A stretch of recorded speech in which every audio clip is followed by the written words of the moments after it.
top 16 or top 32 at Low Tide City. So when they get to play Steve, when the character isn't banned somewhere, TalkingBen goes hard. And we got to listen to him talk for a little bit as they come up against Zomba here in Game 1, winners semifinals. Now, we already know how this matchup is going to play. Zomba wants to immediately kind of challenge TalkingBen, who just wants to build those resources. Already just nailed the combo to just get this robot completely off of him. But it's so big, you just have to get all those resources while you're just trying to fend off from this big, giant robot who's trying to swing your way. And that's the biggest thing where I feel like Zomba can sometimes be a little bit stubborn, is Zomba wants to start getting this advantage stay on you. He wants to start getting tabs on your defensive options. In this case, Ben doing a lot of swinging out of shield and just in general missing the drag down up air.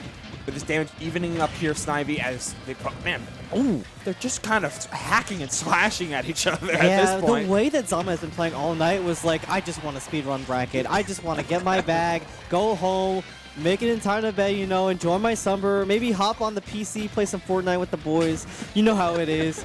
But Syrup is trying to get Zomba in for the long haul, trying to just take out that first dog with the power minecart, with the diamonds, but he's still just trying to hang around. Oh, what a spot dodge on that laser, then using the minecart for movement, getting to center stage and ejecting super quickly.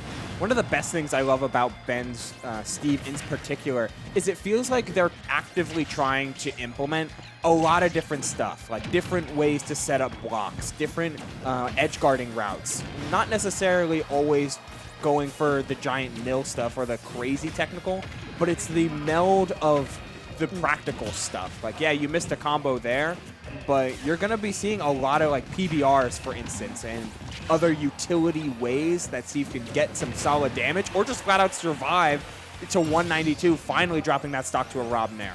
Yeah, I still think that it's capped that Steve is not a heavy character. This character would be living to too many high percentages. It's hard to hit. But I like what you were saying before. Oh my god, the footstool out of shield there and the diamonds online. But I like what you were saying before about Ben Steve. Ben really knows how to kind of just play in between two styles, the defensive play and the aggressive play.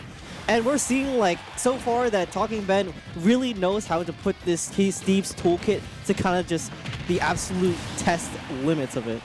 Yeah, pushing it there. So you always got to watch out for the basic stuff. Steve's got a lot of level zeros that you got to look out for, and Anvil is certainly one of them. Zomba falling victim to that, missing the jab, or rather the neutral air into the up tilt, finding the second one there, up airs and nairs coming through. Oh, man. Missing the combo. It looks like he was going for a nil extension there, but oh no, you only took 90 after 2 interactions. Oh no. Oh no. I fell into a Steve combo and 890 for it. Ah, SpongeBob B-boy. Oh my god. SpongeBob me Bob, I got parried and died at 90 from center stage. Oh my god.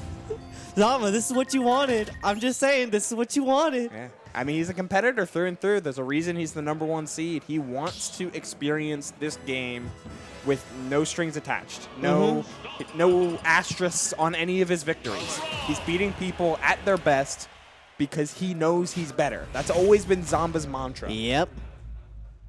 And now I like how, you usually talk to a lot of competitors, they're like, oh, I hate Steve. But it's like, he's one of them where it'll be like, yeah, you just got to deal with it. Like, you talk to people like Jen, like, they know Kazuya, Steve, they're kind of just really easy characters, kind of really cheesy, but at the end of the day, it's like, you're a competitor. You still have to deal with this. Yeah. They're not going to go away anytime soon. No shortcuts here. Yeah, it's like you can have the opinion of, wow, X character is broken, while also having the opinion of, yeah, but I got to figure out how to beat him anyway. Like, that's, both can be true, but it comes down to a point of, eventually, you're going to have to buckle down and figure it out. And that's exactly what Zomba has been doing ever since, as you mentioned earlier, ever since Kagaribi.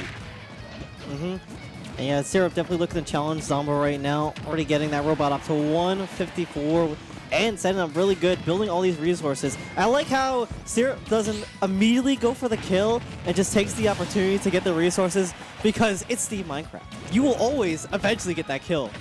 The big one is the lacking of diamonds, but the double forward air on that pickup's only Stone meeting with a footstool out of shield of his own. Zomba been implementing that a whole lot more into his game, and it's really been I've really been enjoying it because it's showcasing that Zomba wants to get better at the places that he's bad at instead of just improving at what he's already pretty good at. Oh my god.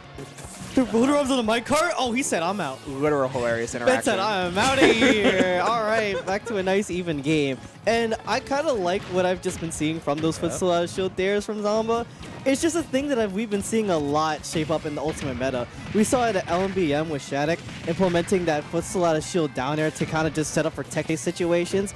And everyone is just starting to think of, like, how can I just use this to, like, make my character even better? Even Wolf has the up out of shield kills. Yeah, it's all about optimization at this late stage of the game, and none are that isn't showcased better than with these two players. Barely able to survive that. Saw the red sparks, but we still got a stock in hand. 120. Great grab there from Zomba. You're going for the down throw. Ooh. Oh, we out. We're so out of here. But the SDI was even better, cutting off that combo very, very quickly. Yeah, and having the tech unlock there too. TalkingBen looking to pick up these pieces, getting the back air in, and trying to just build to the diamonds as Zomba throw in the whole kitchen sink, the gyros, the lasers, and everything. But the air is finally going to take out that stock. That's so troublesome for TalkingBen, because at this point, he's been reset into his mining line. So when you mine as Steve, the resources that you get aren't random.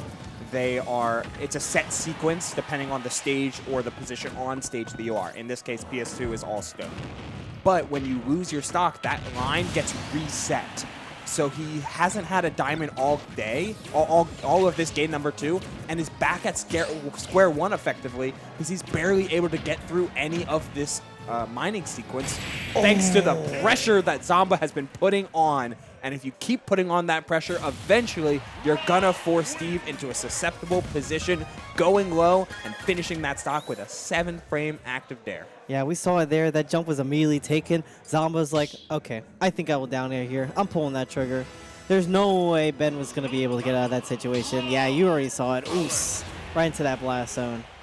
And I wonder if they're going to switch up the stage from PS2 or kind of just run it back immediately. But hey, taking things nice and easy right back to PS2. Ain't no changes here. I mean, don't really need no real reason to overall. Oh man, that Altyra to cross up and to get more stage to go into the full combo. Hello there, TalkingBen. He's trying to talk right now. We're listening. We're listening. Yeah, all right, Ben, what you got for us? This is how the last 2 games started off, though, Snivy. Like, we're just seeing some early percent combos come out from TalkingBen. Syrup getting a chance just to open up with these solid wood strings.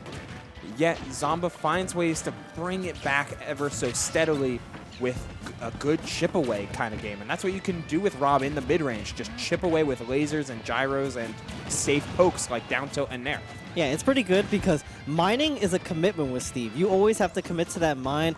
And Zomba, the whole time we're seeing, just constantly pressuring Syrup with the gyros, the lasers, with these forward airs. Build up that wall that a robot is immediately charging for you. And we already know that Zomba is definitely looking to kind of snipe the stock out here. But Syrup able to slide in and just get him off of him. Syrup really trying. Oh, there's the first diamond. Oh, but an even better conversion. You've got your resources, but you don't have that stock any longer. And Zomba looking to continue, finally allowed to snowball here a bit. That was lightning fast. I bet you Zomba didn't even react to the gyro. He's like, all right, I tossed the gyro, about to get this up there. The sheer confidence that Zomba always has going is definitely one to admire for all. And the way he's playing right now, definitely shaping to close out this game 3, especially with the back air. Immediate, just 3 stock incoming. I like how Zomba has just been more aggressive on the play for so much of this game number 3. He's realizing that what has been the saving grace for TalkingBen in most of these interactions has been solid block placement. But if you can hit a little bit higher, or if you're not doing your buttons at traditional angles or at traditional timings, then you can force the block to whiff completely, and that's just a stock right there, like with that earlier back air. And as he continues to pile it on, playing much faster, as you were talking about earlier, Snivy, to be in the position that he is now. Yeah, and TalkingBen really just kind of has to slow down the momentum from Zomba, but it might be too little too late. You're already in the arms, you're already looking to get Mario Party minigame and push to the corner. You already know that back here is coming around, but Ben able to get out of that with the down tilt trade. Interesting. What? Oh, but you're not out of this game without a 3 stock, though. Despite a promising Game 1, TalkingBen Syrup will be walking out of this set the loser. Zomba taking their rightful place, honestly. Whenever they seem to come to Fusion, they always end up sitting in the winner's side of Grand Finals. That's the king. A tale as old as time. Winner's final, excuse me. We're not there yet. What's funny is spoiling the script. Sorry. I don't even think I went to Fusion when Zomba was just like dominating constantly in like the winners final. It was always just Zomba, Jackal, Zomba, Jackal. Yeah. So this is a little new for me. I'm not gonna lie. I mean, that was certainly a funny era of time. Not gonna lie, when it was just, hey, it's gonna be Zomba and Jackal adding to their 80+ chapters, and maybe they will do so this week. Hard to say, hard to leg, but Zomba's doing his part and looked clean while doing it. That Game 3 was just such a statement of performance and practice. Like, yeah, Syrup, you may be learning a new character, you may be on this new vibe, but I've been playing Rob forever, and as of recently, Zomba's has shown a minuscule, a tiny bit. A minuscule? A little crumb. A little crumb. Of character faith. Believing in your character? It's crazy. Not downplaying? Unheard of. It's unheard of. Literally floored That's me when crazy. I saw it. I don't believe it. Not my Zomba. Not my Zomba. It's a new Zomba. I'm loving the new Zomba. I'm not gonna lie. Post Kagaribi Zomba. It's peak. It's great.